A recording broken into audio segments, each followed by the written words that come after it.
Halo teman-teman, kembali lagi bersama kami kelompok 7 hari ini, di mana ada saya, ada Abis Irafrido Seka, Jofra Jonathan Lawrence, Muhammad Syafullah, dan juga Usatun Hasana. Hari ini kami akan melakukan review jurnal tentang analisis sentimen yang berjudul Analisis Sentimen Pro dan Kontra Masyarakat Indonesia tentang vaksin COVID-19 pada media sosial Twitter. Dan untuk penjelasan selanjutnya langsung saja kepada Jo. Baik, terima kasih. Saya akan menjelaskan latar belakang dan tujuan. Wabah COVID-19 diumumkan sebagai pandemi global oleh WHO pada 11 Maret 2020. Menghadapi dampak pandemi, pemerintah Indonesia aktif dalam rencana melakukan vaksinasi untuk mengendalikan penyebaran virus agar tidak cepat menyebar ke seluruh wilayah Indonesia. Pemanfaatan data dari media sosial seperti Twitter dianggap sebagai terobosan baru untuk menggantikan survei tradisional dalam memahami opini masyarakat. Pengumpulan dari data media sosial dianggap lebih efisien dalam hal biaya, waktu, dan detail informasi. Oleh karena itu, penelitian ini bertujuan untuk menganalisis respon dan opini masyarakat Indonesia terhadap vaksin COVID-19 dengan mengklasifikasikan respon masyarakat tersebut ke dalam sentimen positif dan negatif. Baik, selanjutnya akan dilanjutkan oleh Abizra Perjuseka dengan materi metode penelitian. Terima kasih. Terima kasih saya ucapkan kepada teman saya Jofra Jonathan Lawrence yang telah memberikan kesempatan kepada saya untuk melanjutkan presentasi mengenai analisis sentimen pro dan kontra masyarakat terhadap vaksin COVID-19 pada media sosial Twitter. Di sini saya akan melanjutkan materi mengenai metode penelitian yang digunakan pada analisis sentimen pro dan kontra masyarakat terhadap vaksin COVID-19 pada media sosial Twitter. Terdapat dua metode penelitian, yaitu analisis sentimen dan latent LDA atau latent directed allocation. Nah, kita masuk yang pertama, itu adalah analisis sentimen. Analisis sentimen ialah opinion mining atau text mining yang digunakan dalam bentuk mengklasifikasikan suatu teks atau dokumen berdasarkan kata positif atau negatif. Nah, di dalam analisis sentimen ada dua cara untuk melakukannya, yaitu pemberian nilai dan pemberian skor. Pemberian nilai berupa per kata. Misalkan, kata yang bersentimen positif atau bernilai positif akan diberikan nilai 1. Sedangkan untuk nilai kata negatif itu diberi nilai negatif 1. Nah, kita masuk ke tahapan kedua, yaitu pemberian skor.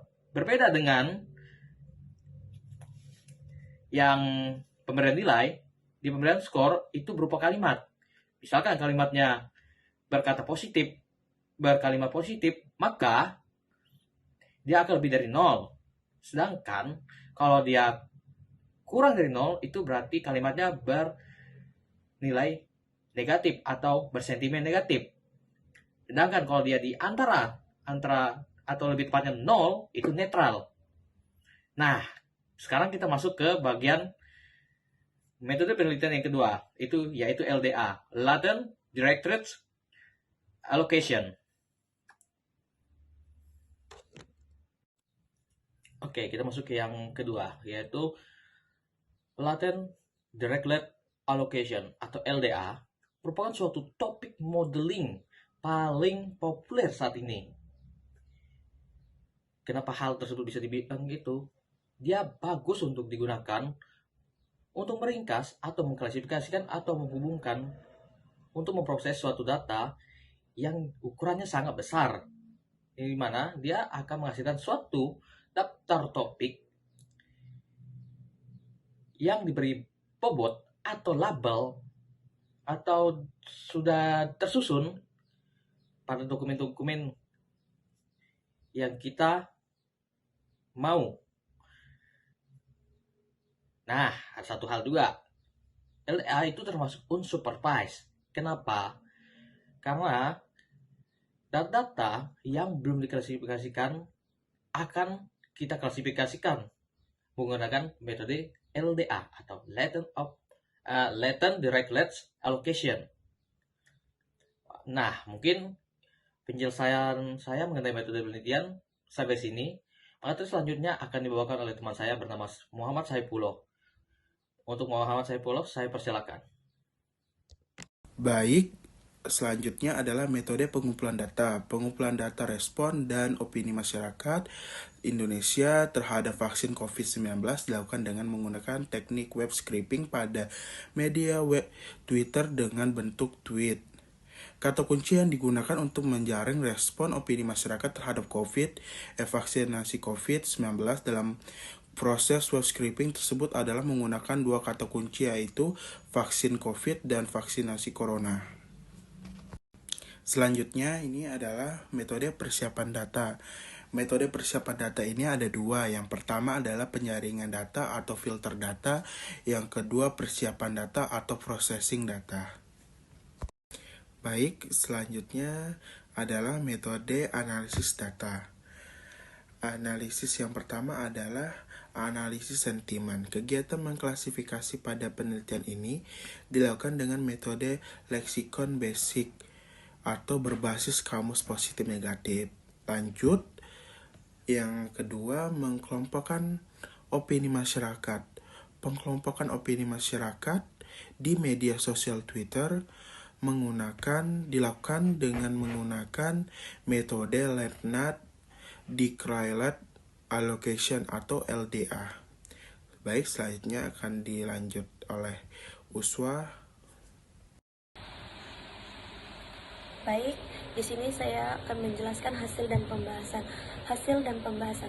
Setelah dilakukan pengumpulan data menggunakan web scraping, diperoleh opini dan respon masyarakat terhadap vaksin COVID-19 di media sosial Twitter, yaitu sebanyak 5.583 tweets yang terdiri dari 1.009 tweets untuk kata kunci vaksin corona dan 4.574 tweets untuk kata kunci vaksin COVID. Baik, selanjutnya kita masuk ke dalam pembahasan analisis sentimen.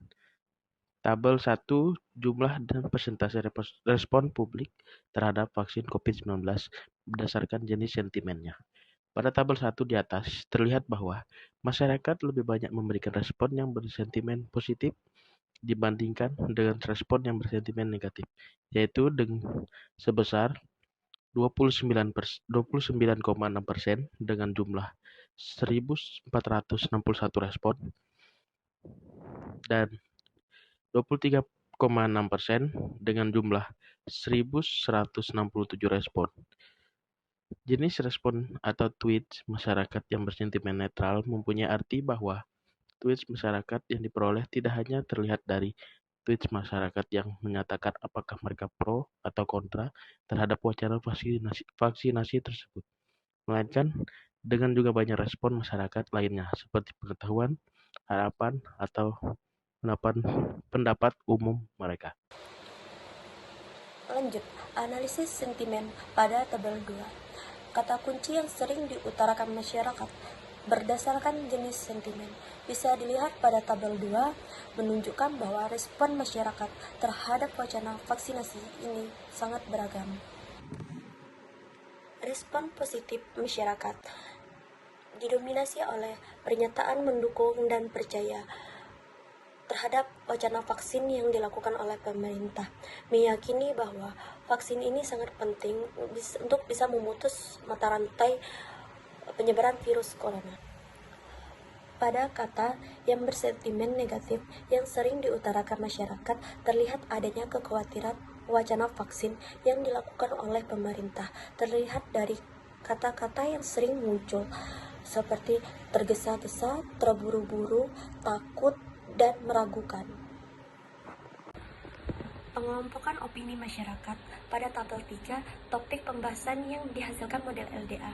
Ada 20 buah yang dihasilkan oleh model LDA. Bisa dilihat pada tabel 3. Pada tabel 3 menunjukkan topik-topik yang dihasilkan model LDA yang dibangun.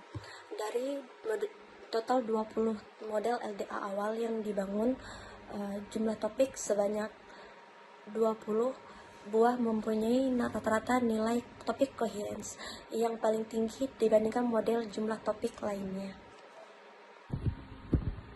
Dapat dilihat bahwa banyak sekali pembahasan yang sering dibicarakan di sosial media Twitter mengenai vaksin COVID-19, mulai dari pembicaraan umum seperti kinerja pemerintah dalam kegiatan pengadaan vaksin, berita negara Brazil yang menolak untuk menggunakan vaksin dari Cina, sampai pembicaraan mengenai uji klinis dan efek samping dalam menggunakan vaksin. Selain itu, pembicaraan tentang protokol kesehatan dan harapan masyarakat terhadap vaksin COVID-19 juga tertangkap dalam model. Baik, berdasarkan penelitian dilakukan oleh penulis, kelompok kami menyimpulkan bahwa dapat diketahui ya bahwa masyarakat lebih banyak yang bersentimen positif dibanding negatif terkait dengan vaksin COVID-19 ini. Selain itu juga dapat kita ketahui variasi topik apa yang dibicarakan masyarakat terkait topik vaksin COVID-19 ini. Oke, saya rasa sekian yang dapat kami sampaikan. Mohon maaf apabila ada kekurangan dan sampai jumpa di lain waktu.